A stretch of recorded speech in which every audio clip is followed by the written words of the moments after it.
Hey guys, welcome to Micah Tech, where we talk about technology and spending money wisely. Today we're going to do a little bit of a change of pace type of video. We're going to talk about starting YouTube and some of the things you may want to invest in to do so, and how you can run your YouTube channel with an iPad Pro.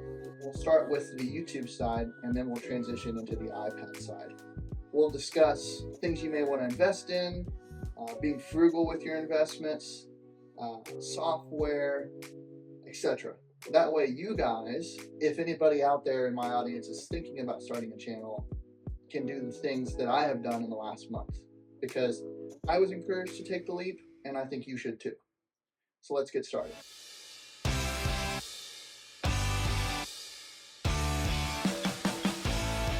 For many years, I've thought long and hard about starting a YouTube channel. I've always wanted to start one. It was just one of those things where I was really nervous to get in front of the camera. I didn't think I'd be successful at it. I didn't think I would have the equipment for it. But I've learned in these last couple weeks and months that that's not true. That if you're clever and you invest in the right technology, that anybody can start a YouTube channel. So something you're going to see in this video that's a little bit different is some behind the scenes footage of how I shoot and record my videos in my office. So you'll notice I'm turning over this camera from this angle, and you guys can see everything in the office. You can see the monitor, you can see the iPad, you can see my monitor arm with my iPad mini, you can see the main camera that's filming on my iPhone 15 Pro Max. We've got an extra light over here, we've got a light behind the iPhone 15 Pro Max, and then we actually have a ring light that you can't see off camera behind the other phone is filming, which is an iPhone 12. The reason that I'm doing that is all of the equipment I have is not studio level equipment. It gets the job done for an affordable amount. For instance, this little light right here, 20 bucks at Walmart. This tripod that's holding my iPhone up, 20 bucks at Walmart. We've got some monitor arms from Amazon that I got for my birthday, 15, 20, 30 bucks depending on the quality. We've got a nice monitor stand. We've got a nice monitor.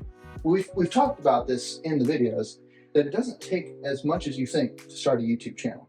Now, I'll be honest, I was picky about certain things, so I did spend some more money on other things. But overall, I've been able to do this for little to no cost to me.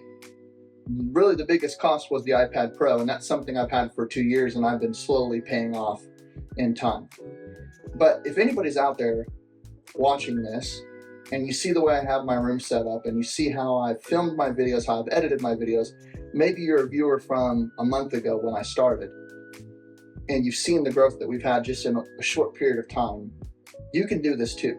And I would be happy to, in the comments, have a discussion about things I've invested in and things that you can invest in so that you can start your channel. And I'd even like to be your first subscriber. All you have to do is just ask. So let's move on from there and discuss some of the products that I've invested in and how I use them in order to make these YouTube videos for you on a bi-weekly basis. So we'll start with one of the more important items, and that is my external hard drive. Every YouTube video, every thumbnail, every quick animation on Canva is put on this external hard drive. It's a small 250 gig hard drive I got from Walmart. I will replace it in the near future with something probably like a 2 terabyte SanDisk hard drive from Costco. But the long and short of it is that right now, every video, once it's recorded and edited, goes on here and stays on here as an external backup outside of iCloud for a redundancy, so that if I ever have a video that gets corrupted or Final Cut Pro decides to act up on me, I've got an extra copy. And I don't know if you guys remember this, but I got this for 20 bucks. And it works perfectly and flawlessly every single time. And since the iPhone 15 Pro Max and the iPad Pro have Thunderbolt, getting things on and off is incredibly quick. The next thing I'm going to show you is this guy right here. This is new. A lot of you guys have seen that I've recorded my audio with my actual iPhone 15 Pro Max, but now I have the Rode Wireless Go. I have a buddy of mine who has a podcast and had a spare one of these, and we made some trade. I gave him some ammo, he gave me the Rode Wireless Go, and now we have a professional level wireless mic for the YouTube channel, and it's super, super exciting. And if you look over there, You can see the other camera and the ring light. Got this from Best Buy for, I believe, 20 bucks. It works perfectly for what I need. It casts a nice warm light on me. It's not my key light. My key light's behind the actual iPhone 15 Pro Max, but it works really well for what I need it to do. In the end, guys, I don't want anybody to think that starting a YouTube channel requires thousands of dollars. Everything you see here up to this point, with the exclusion of the iPad Pro, which we've discussed, cost me maybe in total $300. And I staggered it. I started slow. When I first made my first video, it was a tripod and an iPhone 15 Pro Max, and I'd never edited before in my life. But life will always give you reasons why you shouldn't start a YouTube channel or why you shouldn't chase a passion, but you don't want to listen to those negative thoughts. 4 months ago, I had my first son, and my life was completely changed for the better, but it was also chaotic. And it was the catalyst I needed in order to start my channel. And even though I've only got 60 subscribers and we've only been doing this for a month, I love what I do. Every comment that's encouraging, every like, every piece of engagement continues to push me to want to make more content and better content for you guys. So if anybody out there resonates with that, I would encourage you to stop what you're doing and find a way to make YouTube happen for you. There's nothing stopping you from being a creator. If you have a phone with a decent camera and a way to record video and a way to edit, you can make YouTube videos. From here, guys, we'll take a look at Final Cut on the iPad and some things that I do to make my content look nice for you, as well as how I have my productivity set up for making videos. So let's go to that. Hey guys, I wanted to now pivot the video to look at the iPad Pro and how I use it to edit and store and work with YouTube for you guys. Before we get into it, part of this video is about starting your YouTube channel and what it looks like to start a YouTube channel, but I want this part of the video to be about the software side, but also about the fact that the iPad Pro M1 is plenty capable, and that, like my old video on the M1 iPad Pro, there is not really a reason you need to upgrade to the M4 unless you're necessarily a graphic designer. So we'll start with the apps that I use. The first one is going to be Canva. I pay, I think, $5 a month for Canva Premium. And if you go in here to projects, basically every thumbnail I put together, I edit and put together on Canva. They've got a lot of really awesome elements, text, and animations to make my thumbnails look really good.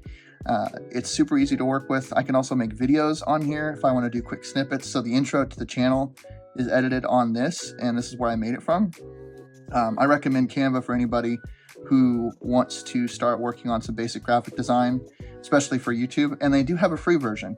You just don't get all of the bells and whistles that you would get with a premium version. So that's Canva. I also have Lightroom. It's the only Adobe app I use. And if you notice, there's no photos in it because I just cleared up the entire cache. But if we go into my device here, and let's say we pull up this photo right here. I do like guns, so I apologize if that ruffles any feathers. Actually, I don't apologize. Go Guns America. But you can look at this photo here. I edit all of my photos. Sometimes I'll take thumbnails and throw them into Lightroom and do some quick edits, do some quick cleanup with the brush tool here. It's super easy for me just to edit photos. I also edit photos on the photography side. So like my wife and I went on our honeymoon. All our honeymoon photos were edited on Lightroom. If we go from there, we obviously have YouTube Studio. You guys have seen this. This is where I manage the YouTube channel. I look at content analytics, things like that. This is where I post all the videos. Everybody knows YouTube Studio if you're a YouTuber, but for those who don't, I'd be happy to talk about that in depth more on a later date. And then the last thing we're going to look at here is Final Cut Pro. So Final Cut Pro for iPad is a little bit different than Final Cut Pro X for Mac, but it works plenty well for a starter YouTube channel. Now, I don't have enough experience in editing to tell you that there's another software out there that will give you more options for editing, but for me, for the type of channel I run, I think Final Cut Pro for iPad's perfect. So if you notice here in the top right corner, we have all of the media I've uploaded. We've got the actual player, and then we've got the timeline down here. You can see all of the cuts I made, the transitions I've put in there. But I really have to shout out a specific service and training that I've used that I think anybody who's looking to get into editing should use. And that is Ripple training. So if you go up here to video tutorials, it'll take you to Ripple's website. I have an account with them. And you'll notice all these little check marks. There's some free videos on here for people who are learning the basics of Final Cut, but for 29 bucks one time, you can get this entire 2-hour training that teaches you how to use multicam, effects, soundtracks. It's what I use to learn Final Cut, and I recommend anybody who's learning how to edit that they use that service. There's also a couple YouTube videos that I will link in the description that specifically focus on Final Cut Pro. There was a video I watched, I can't remember the creator's name. It's like a 54-minute long expose on Final Cut Pro for iPad. Super great, super hands-on. But the long and short of it is, guys, is that how I edit, although it may look nice on the screen, it's really not that complicated. And we're talking about $5 a month here to have some of the nicest editing software anybody can have. And this will do everything you need it to do for YouTube. So I would highly recommend anybody who is looking to get into YouTube, whether you have a Mac or an iPad, Final Cut Pro would be the way to go. I just wanted to thank everybody for paying attention. Thank you for watching. The next video I want to kind of give a little bit of a spoiler for, because it's going to be a fun one. Next Thursday, we're going to have a video that I've never attempted to film before. And that is using an iPad only for a week straight. So what are the rules of this challenge? Well, first and foremost, answering phone calls when I'm at home, texts, all from the iPad Pro. Consuming content, working, all from the iPad Pro. The only thing that I can use during my week is my work phone, my iPhone 12, because I have to answer calls on this. This is kind of important. And filming on the iPhone 15 Pro Max. Get excited for that video. A lot of people said that it sounded like a fun idea. I think it's a fun idea to show you that, I guess in a way, an iPad can be a laptop replacement, but maybe it's a phone replacement as well. So thank you guys for paying attention and for watching. Like, subscribe, leave a comment, and I'll see you next time.